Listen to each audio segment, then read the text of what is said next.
I thought I was the girlfriend, but I was actually the third wheel in a lie I didn't sign up for. After I discovered my boyfriend's main character syndrome, everything made sense. When I first started dating Mark, it felt like I had won the lottery. You know that feeling? When everything just clicks. He was charming. He was attentive. He remembered the name of my childhood dog. He knew exactly how I took my coffee. For the first 3 weeks, it was bliss. Absolute bliss. We were in that bubble where nothing else matters. But bubbles pop. And ours didn't just pop, it was punctured. Deliberately, repeatedly, by a guy named Evan. I remember the first time I heard his name. Mark spoke about him with this reverence that I found sweet at first. He told me, Evan is my ride or die. He's more than a friend. He's my brother.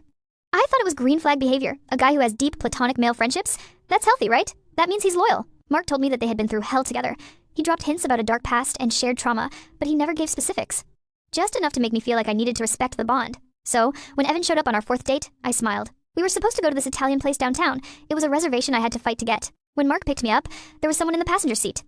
Mark didn't even introduce us right away. He just unlocked the doors and said, "Hey babe, hop in the back. Evan's legs cramp up if he doesn't have legroom." I paused. I was the girlfriend, and I was being relegated to the backseat of a Honda Civic on date night.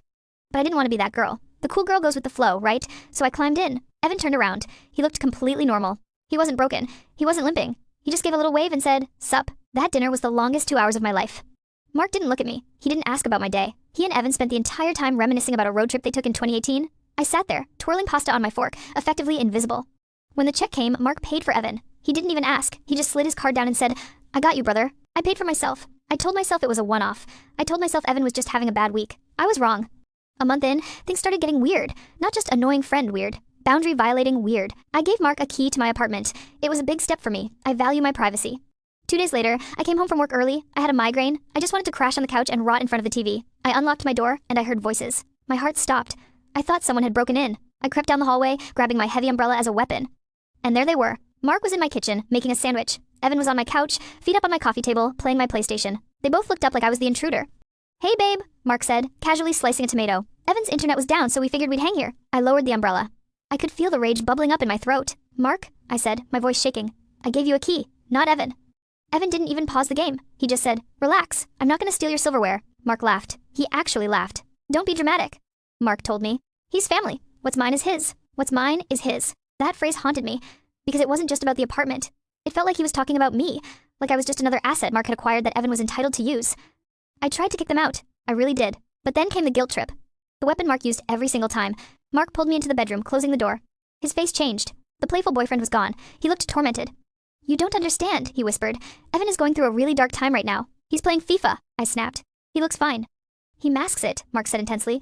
"He's suicidal, okay? He didn't want me to tell you, but he can't be alone right now. If I leave him alone, I don't know what he'll do." The air left my lungs. What do you say to that? How do you argue with that? If I kicked Evan out and he hurt himself, it would be my fault. So I swallowed my anger. I went back out. I offered Evan a soda, and I spent my migraine recovery night watching 2 grown men scream at a TV screen in my living room.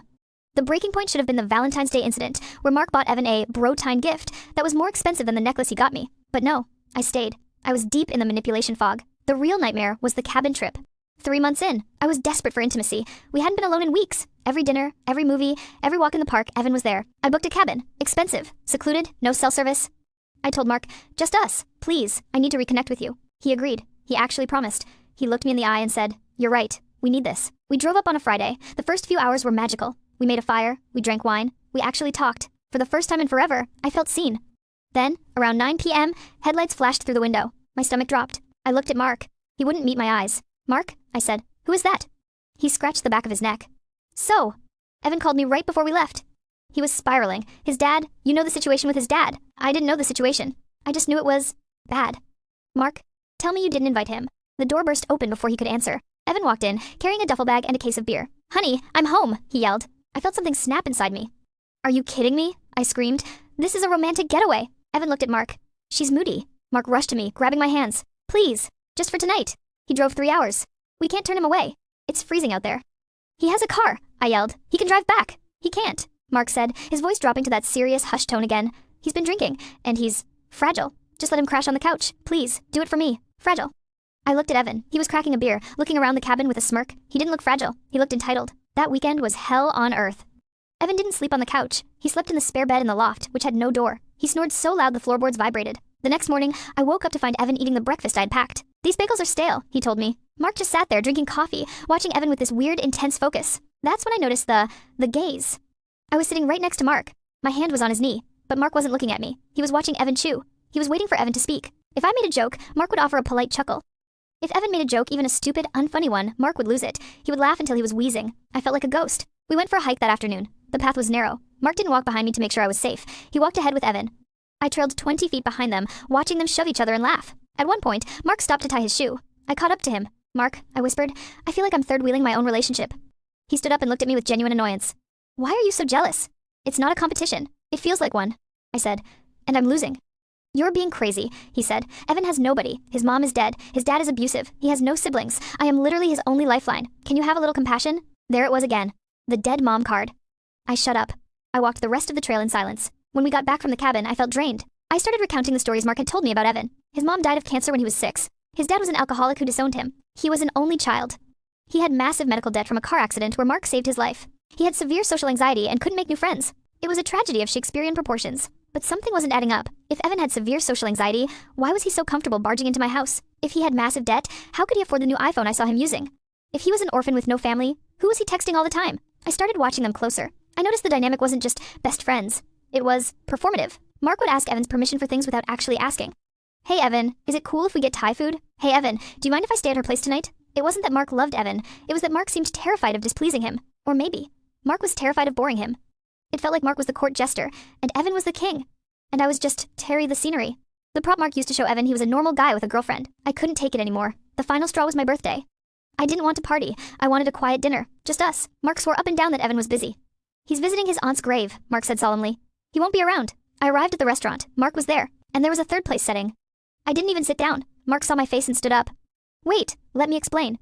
He finished early at the cemetery, and he was crying and— "Stop," I said. "He's in the bathroom," Mark said. "Please, don't make a scene." I walked out. Mark chased me into the parking lot. "You're being heartless. The guy is grieving." "I don't care," I screamed. "I am your girlfriend. Today is my birthday. Why is his grief more important than my joy?" "Every single time, Mark." He looked at me with cold, dead eyes. "You don't get it. You'll never get it. You have a family. You have people. He has nothing." I got in my car and left. I cried the whole way home, not because I was sad, but because I felt like a monster. He had successfully brainwashed me into thinking that wanting one dinner alone made me a bad person. 3 days later, I texted Mark. "We need to talk. Meet me at the coffee shop on 4th, alone. If you bring him, we are done instantly." Mark replied, "Okay, I understand. Just us." I got there early. I bought a coffee. I sat in the corner, rehearsing my breakup speech. I was going to be gentle but firm. I was going to tell him that his codependency was unhealthy and I couldn't be part of a throuple anymore. Then the door opened. Mark walked in. And trailing 3 steps behind him, hands in his pockets, looking bored, was Evan. My vision actually blurred with rage. I didn't stand up. I didn't wave. They walked over to my table. Evan pulled up a chair and sat down before Mark even said hello. "Hey," Evan said. "Mark said you were freaking out about something." I looked at Mark. "I told you," I said, my voice ice cold. "I told you to come alone." Mark looked panicked. He was sweating. I know. But I ran into him on the way out, and he asked where I was going, and I couldn't lie to him, and he wanted to make sure you were okay. "I am not okay," I said, "because he is here." "Whoa," Evan said, chuckling. "Easy, Tiger. I'm just here for moral support." "Support for who?" I snapped. "For Mark," Evan said. "He gets anxious when you yell." That was it. The dam broke. "I am not yelling," I said, standing up. "I am breaking up with him." The cafe went silent. People turned to look. Mark's face went pale. "Babe, don't do this here. Let's go to the car." "No," I said. "I'm done. I am done being the third wheel in my own relationship. I am done competing with Evan." I turned to Evan. "And you," I said, pointing a finger at him. "I honestly feel sorry for you." "I do. Mark has told me everything." Evan looked confused, genuinely confused. "What?" "I know about your mom," I said. "I know about the cancer. I know about your dad beating you. I know you have no siblings. I know you're lonely and miserable and that Mark saved your life in that car accident. I get it. Your life sucks, but that is not my burden to carry anymore." I was shaking. I expected Evan to look ashamed. I expected him to look sad. Instead, his eyebrows shot up to his hairline. He looked at Mark. "What did you just say?" Evan asked. Mark froze. He looked like a deer in headlights. He actually took a step back. "Mark," Evan said, his voice dropping an octave. "What did you tell her?" "Nothing," Mark stammered. She's misinterpreting things. She's crazy, man. Let's just go." Mark grabbed Evan's arm to pull him away. Evan ripped his arm back. He stood up. He was taller than Mark, and suddenly he looked furious. "My mom," Evan said, staring at Mark, "is alive. She lives in Florida. You had lunch with her last Thanksgiving." The silence in that coffee shop was deafening. My jaw dropped. "What?" I whispered. Evan turned to me. "My mom is fine. My dad is a dentist, he doesn't drink, and I have 2 sisters. You've met Sarah, haven't you, Mark?" Mark was trembling. I was just trying to explain why we spent so much time together." "And the car accident?" Evan asked, stepping closer to Mark. "The one where you saved my life?" Mark didn't answer. "I saved you," Evan yelled. "I pulled you out of that ditch when you were drunk driving in college. I took the points on my license for you." My brain was short-circuiting. Every single thing Mark had told me was a lie. The guilt, the pity, the tragedy, it was all a fabrication. Why? I asked Mark. My voice was barely a whisper. Why would you lie about all of that? Why make him sound so pathetic? Mark wouldn't speak. He was looking at the floor, his face bright red. Evan answered for him, and the realization on Evan's face was heartbreaking. Because he wanted you to pity me, Evan said slowly. He told me that you were the clingy one. I stared at him. What? Evan pulled out his phone. He scrolled for a second and shoved the screen in my face. It was a text thread with Mark. Mark. Hey man, can you come to dinner? She's doing that thing again where she gets super anxious if it's just the two of us. She says she feels safer when you're around. It helps her social anxiety. Mark. Bro, please come to the cabin. She's begging for you to come. She thinks we're boring alone. Mark. Just come to the birthday. She said she wants a group vibe. I felt sick. Physically sick. Mark had played us both. He had told me Evan was a pathetic, lonely loser who needed a savior. He had told Evan that I was a neurotic, clingy charity case who needed a buffer. He had triangulated us perfectly so that neither of us would question why he needed both of us there constantly. You're sick, Evan said to Mark. Mark finally spoke. I like it when we're all together. Is that a crime? I didn't want to choose. I knew if you guys actually talked, you wouldn't get along. I had to manage it. Manage it? I laughed. It was a hysterical dark laugh. You sociopath. I grabbed my purse. I'm leaving, I said. Wait, Mark said, reaching for me. Evan stepped in between us. He put a hand on Mark's chest and shoved him back. Hard. Don't touch her, Evan said.